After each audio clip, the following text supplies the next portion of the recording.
InternationalInvestor.com's Daily Brief. The answer to your question is learn the goddamn process, trade your trading plans, don't take too much risk on any one trade, and just let yourself get rich.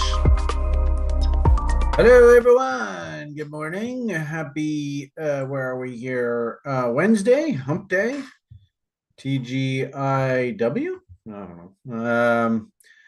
19th of July, so we're motoring our way through the month. In fact, we're coming up into options expiry here for the big monthly options expiry on Friday. We might want to, maybe Chris, you could jot down on the notes that maybe in the after party we take a quick boo at where we expect to see them take the S&P 500 out here into the end of the week.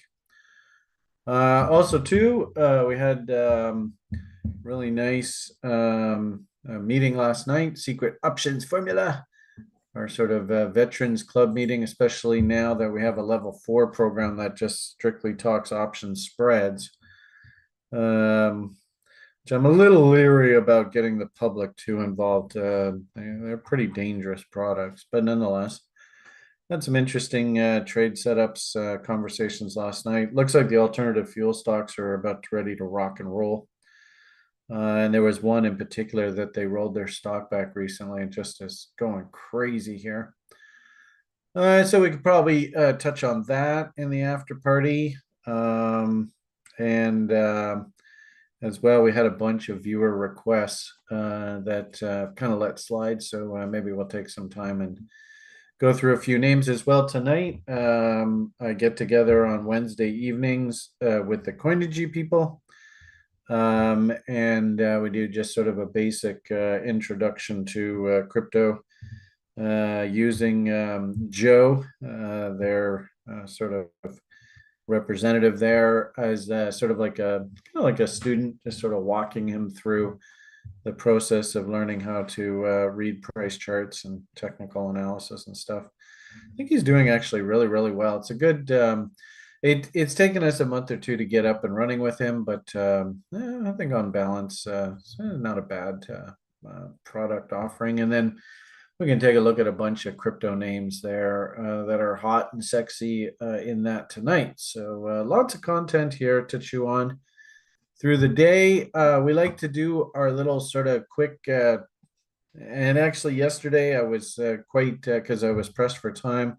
Indeed, my local government official, I couldn't believe it. I got a check from the Canadian government today as a token. Hey, we're trying to help you with the price inflation at the grocery store. Check from the Canadian government for $32. I mean, not even worth the actual effort to print the check, and they probably had to pay somebody at least those kind of dollars just to actually mail everything out and stuff. I mean, it just goes to show how the bureaucracy is just a disaster here. But anyway, I've said repeatedly, Canada is a short. This country's an absolute train wreck right now. And it's remarkable to watch how substitute drama teachers are just driving this place into the ground. And actually, we're trying to close a business account at a local bank. And the bank's just sort of like, fuck you. I mean, the response that we got back from the small business guy was like, oh, you're closing the account? I don't want to help you. Go find somebody else to help you. It's quite remarkable how this country's just gone to hell in a handbasket. Anyway, that's here nor there. Point here is, want to do a nice 20-minute, 30-minute summary of what's going on in the market today. And then we'll pop on over to the after party show and talk a little bit about what I was mentioning there earlier. Quick message from the breadth of the market. We're basically just sort of like middle of the road. The engine itself had a couple snafus there last week, but Sjord's been telling us. Actually, Sjord did a great presentation for the community yesterday. A whole bunch of fun treats in the works, including email notifications of screener results he's working feverishly on. So I can't wait to have that coming into people's inboxes on a daily basis. Also, too, we had a person yesterday mention that they didn't get the broiler chickens newsletter, but it is being sent out. So just make sure if you did opt in for that Broiler Chickens newsletter, number one, it might be like being delivered to your spam or something like that. And also maybe like I actually noticed the email address that I put in on the database was actually spelled wrong. So I actually made a mistake. So Chris helped me fix mine. But you can, especially if you're a site member, you can find the newsletters that we put out for that broiler chicken show in the library as well. So we post that there if you are looking.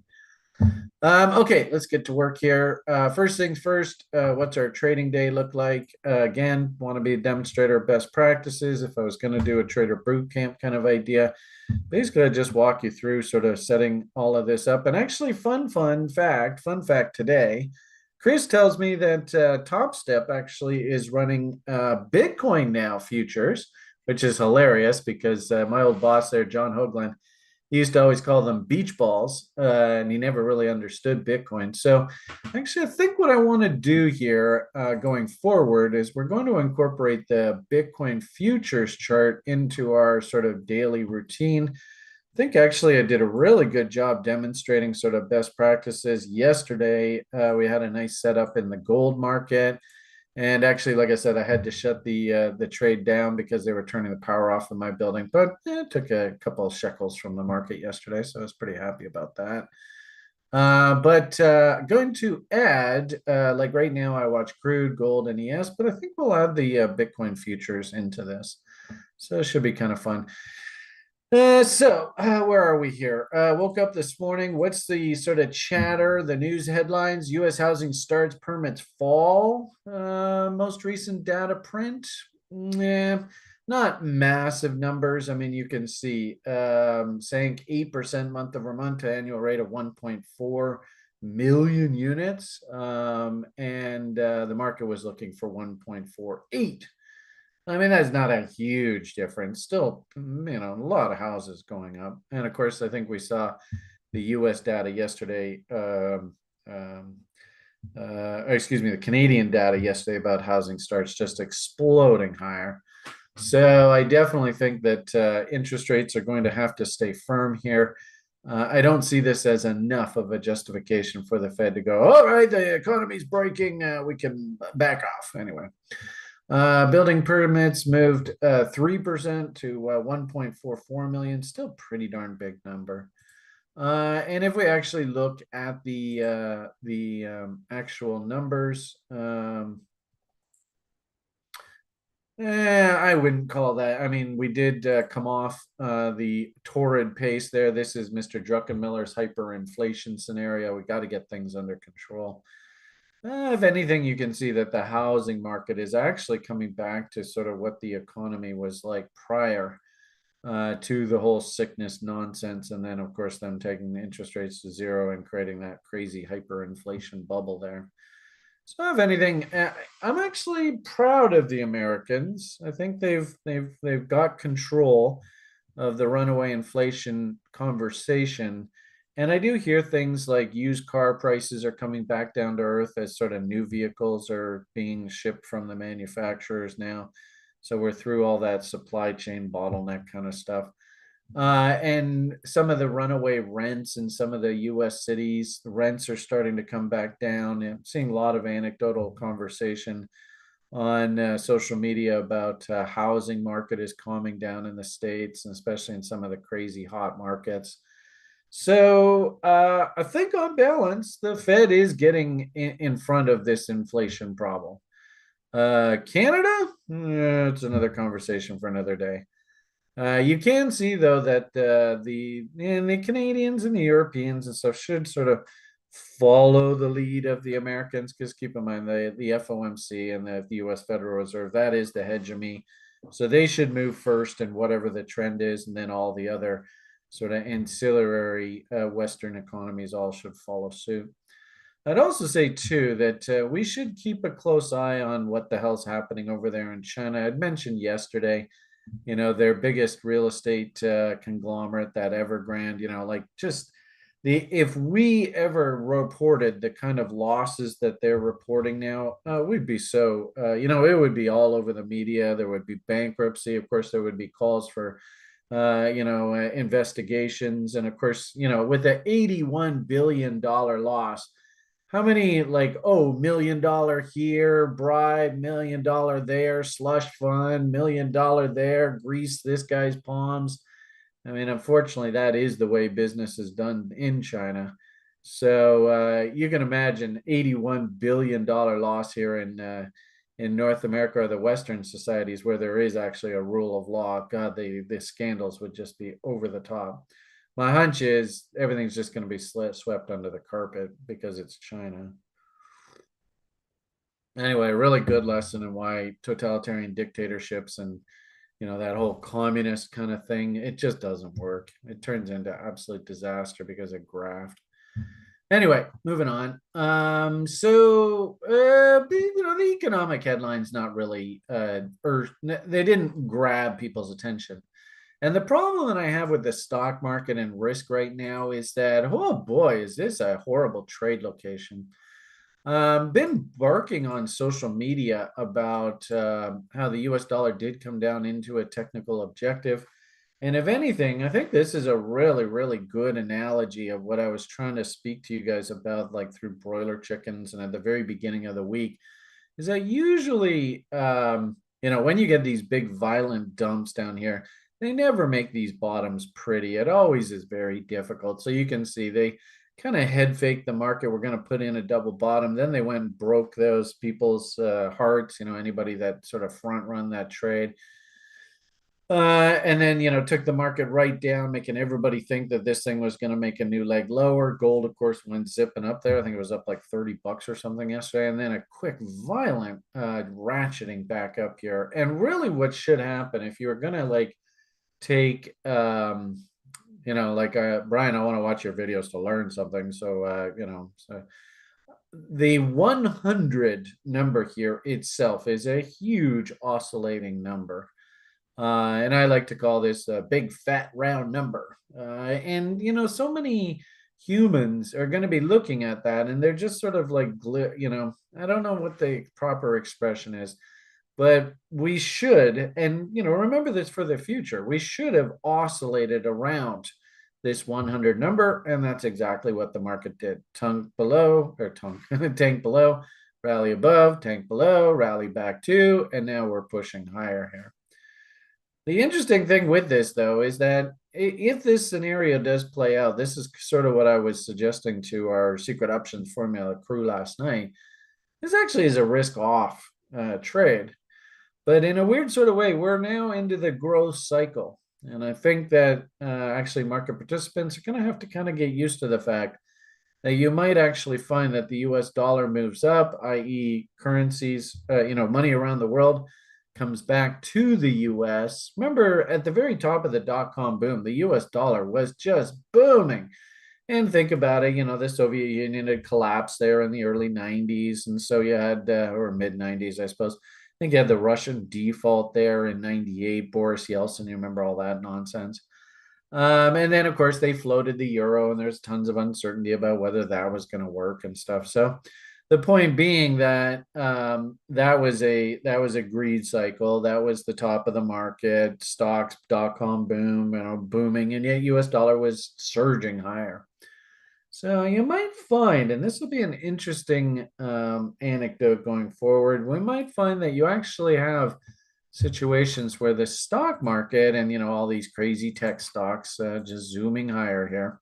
Stock market actually might be moving up because people are actually taking their money out of things like euro and Japan, and I don't know so much to Canada, but you can clearly see like Swiss franc. We've been talking about how that was looking pretty toppy here. And actually maybe even taking their money out of gold here and plunking it into stocks themselves. I suppose also too a benefit for the stock market is the bond market. You can see all these M's here just on intraday chart.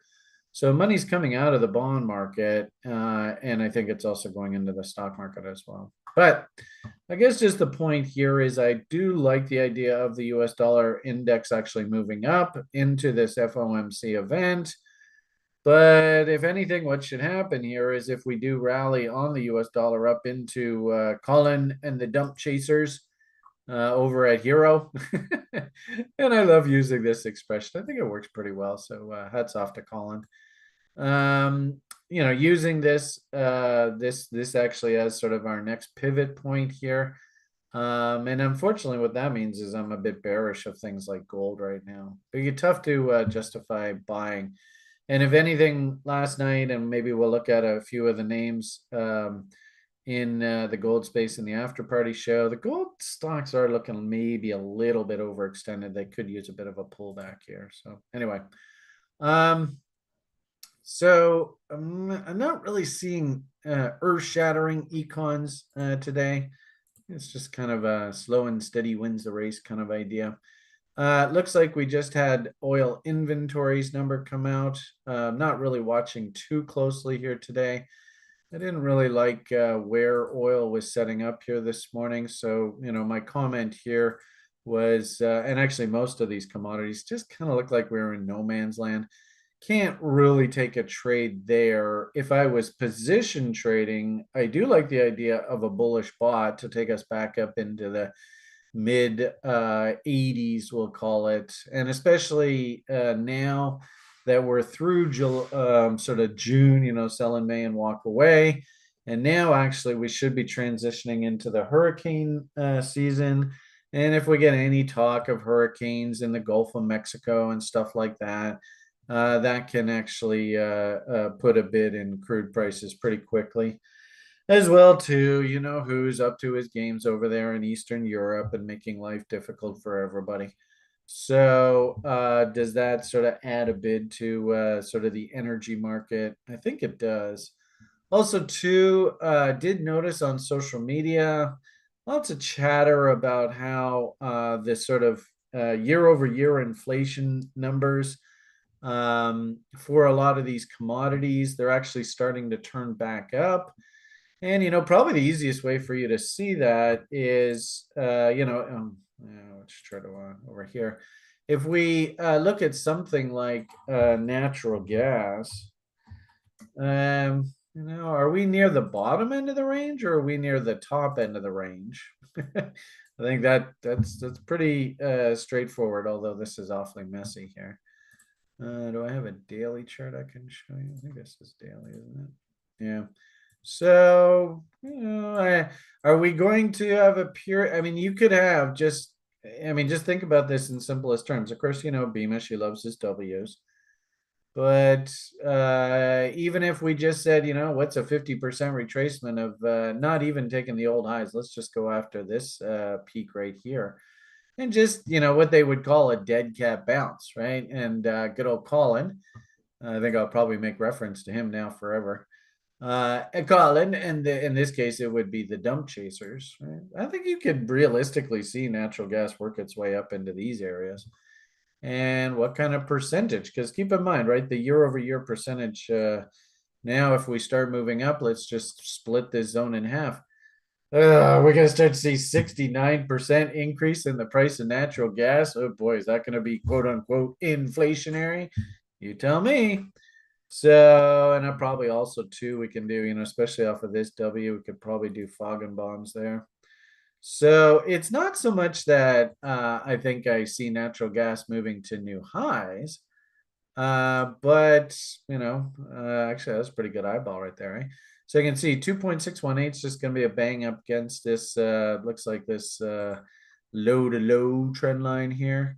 That seems realistic. Tag of the 200 SMA here. And that alone, right? That move right there is going to be 30% rise even from today, right? And actually that is the double bottom. So, a 30% rise in the price of natural gas, is that going to be interpreted as inflationary? Yeah, I think you know how this goes. So, unfortunately, we're in that kind of scenario here. That might even be one reason why maybe the bonds are not as happy as they were. I think we were actually looking at the bonds recently and going, oh boy. Yeah, we got M's working, lower highs and lower lows defines a bear. The moving averages are all relatively bearish. I suppose we're having a bit of an update here today on balance. But, seeing M's come in here, especially if we just did simple things like trend lines, I think that kind of makes sense. we're probably now going to do something like just sort of am out here and then work our way back down. So Mr. Hendry, of course, super uber bullish of bonds. I might suggest he's joining him, but I do like the idea that if I am going to buy bonds, I want to try and buy it down in this reload zone, this huge gap. I mean, holy moly, what a gap. So it can't really be a buyer there of bonds. So could we see things like crude oil, natural gas, probably even take a look at that wheat market as it started to turn back up in earnest? Oh boy, there you go. We are right at a downtrend line. So unfortunately, that's not a trade there. That's not really a trade there either. But maybe what we see happen is we break out, which confirms this huge structure. Then we get some sort of pullback, and that sets up bullish bot trend continuation trades, blah, blah, blah, blah, blah, which takes us up top here. But the point here is that, if we were talking about inflation and, what the effect is on consumers and prices at the grocery store, remember I told you, through this period, the actual Canadian grocers were caught colluding, fixing the price of wheat and injecting a whole bunch of price inflation into Canadians' lives. And substitute drama teachers don't give a fuck. And just, what a great analogy of how corrupt that guy is. But, what's going to happen to our inflation if wheat prices actually do start getting going in earnest with the price fixing already in place? They're going to justify cranking prices up even higher, right? And of course, we all know we're going to have our $50 loaf of bread anyway down the road. So Merry Christmas. Yeah. All right. Thank you, sir. Appreciate the heads up.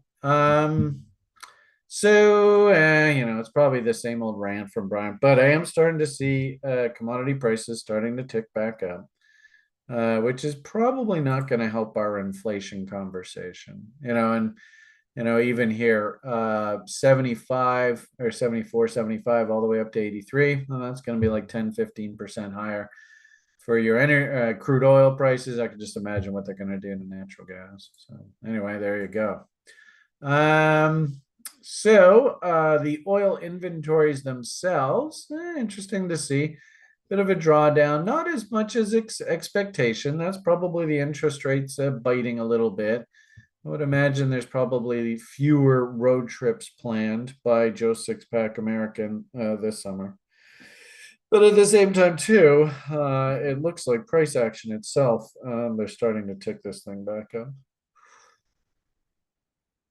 Coming down the pike, as I had said earlier, don't see a heck of a lot planned for tomorrow. Typical jobless claims, so we'll keep an eye on how that's coming.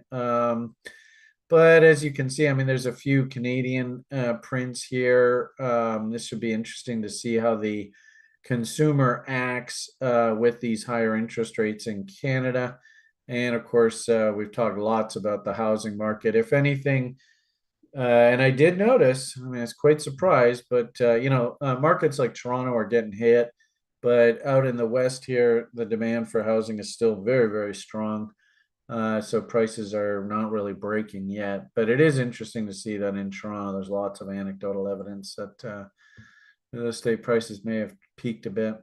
So on balance, didn't really have trade location for much in the marketplace here today to be hunting any setups. In fact, actually, first thing this morning, the sort of talk in the lounge was, for me, was I don't really have anything earth-shattering here today, so I'm just sort of on pause.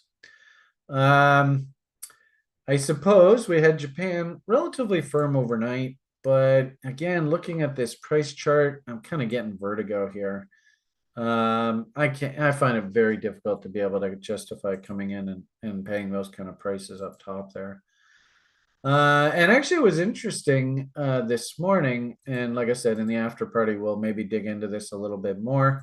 But we did notice things like a panic accumulation of put options on stocks like Facebook. And this actually makes perfect sense. We absolutely fell out of bed, left monstrous gaps, good old reload zone, Brian's favorite fib, 78.6. gap fill levels, the original market structure failure level here, a million miles now even above value, coming up against an important volume node.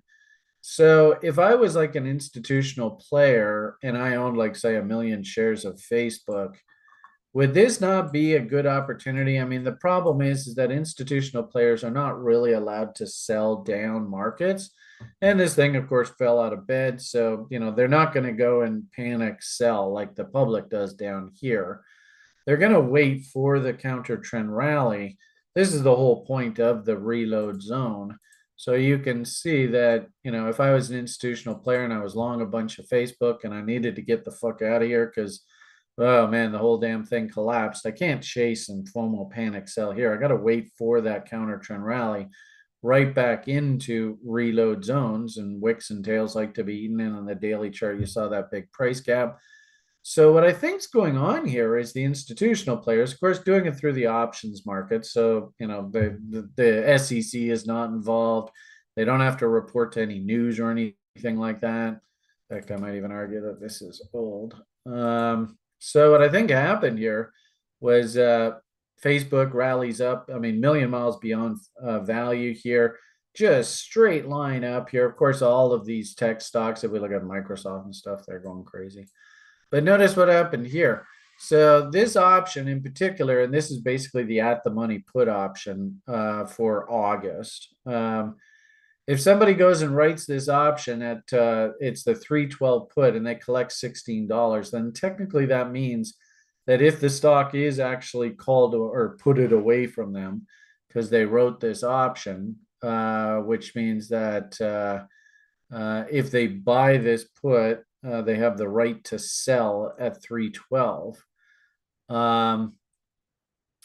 Then, well, I mean, you can see right here, 315.42, anywhere up in this area. There was 1,400 contracts on open interest before yesterday, and somebody went yesterday and bought 31,000 contracts. So I would call that a panic accumulation. And it basically is giving whoever bought this option the right to basically sell right up in this reload zone, right up into that gap. And I actually get the feeling that this is like the smart money locking in sales. And they'll be more than happy to, now they've basically locked in. And what is that? 31,000 contracts. That's about 3 million shares. So, I mean, it's a lot of money. This would probably be big institutional players, but it does make sense that the institutional players are now starting to lock in.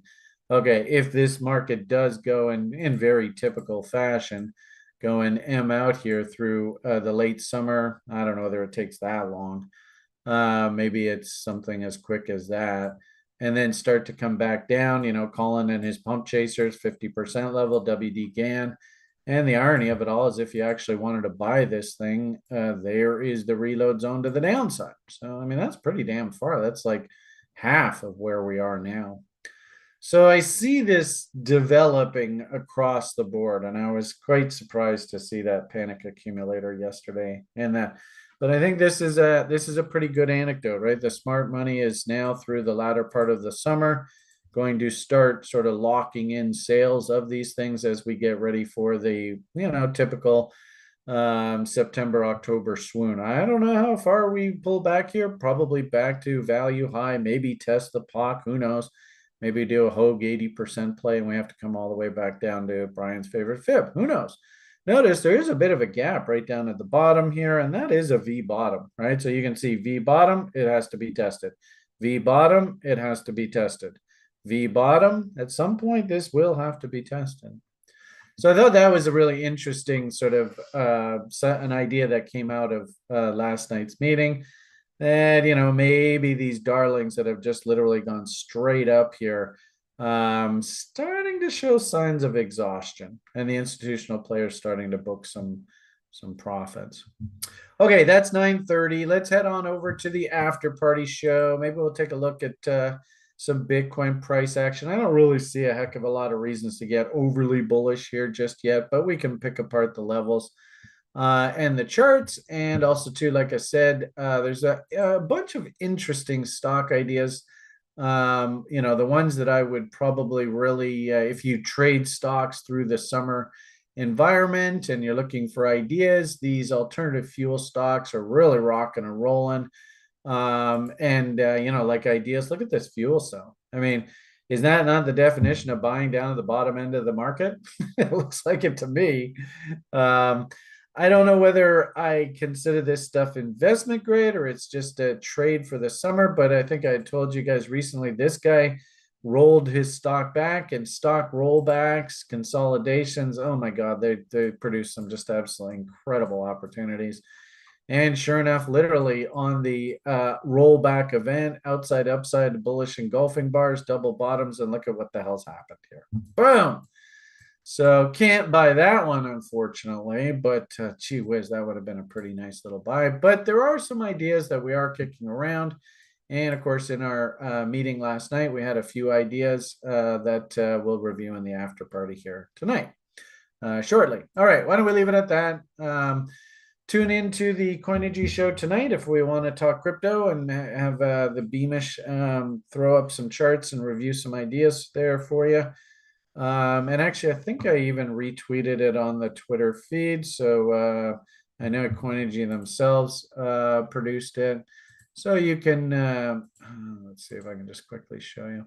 You can throw your requests if you want us to actually look at something. I think actually there's quite a few requests, but if you want us to actually look at something in particular, maybe just put a response to that, and we'll do my best to see if we can facilitate your request there tonight. All right, have yourselves a great day. PMA for the win. All the best, and bye for now.